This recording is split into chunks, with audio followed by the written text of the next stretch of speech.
নিজৰ পিন্ধনৰ শাৰী খুলি ট্ৰেইন এক্সিডেণ্টৰ পৰা ৰক্ষা কৰিলে ৭৩ বছৰীয়া এই বৃদ্ধা মহিলাই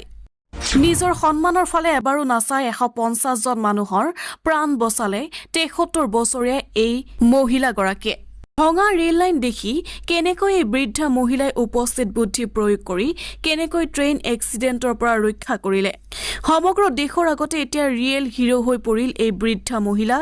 দেশৰ কোটি কোটি জনতাই মহিলাগৰাকীক জনালে সেলিউট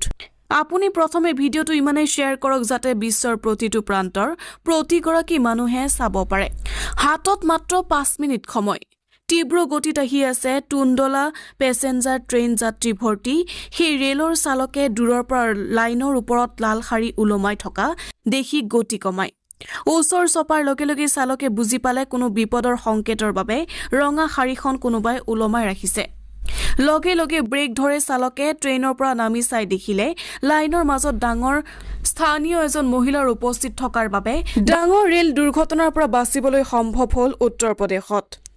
ইতিমধ্যে সোশ্যাল মিডিয়াত ভাইৰেল হৈছে সেই মহিলাৰ কাৰ্য সকলোৱে ধন্যবাদ দিছে তেওঁক ৰেলৰ পৰা সেই মহিলাক আনন্দত ধন্যবাদ জনাইছে যাত্ৰীসকলে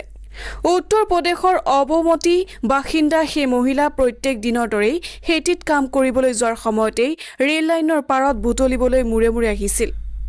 আচলতে তেওঁৰ চকুৰ পৰা ৰেল লাইনৰ ফুখা বিচ্ছিন্ন হৈ পৰাৰ সময়তে মনত পৰে তাৰ পাছতেই তেওঁ চিঞৰিবলৈ আৰম্ভ কৰে কিন্তু চাৰিও কাষতে কোনোৱে শুনা নাপালে হাতত মাত্ৰ 5 মিনিট তাৰ পাছতে ৰেল আহি পৰিব বুলি সাহায্যৰ বাবে কোনো লোককে নাপাই লগে লগে সেই মহিলাই নিজৰ শাৰী খুলিয়েই গছৰ ডালৰ সহায়ত ৰেল লাইনত লগাই দিয়ে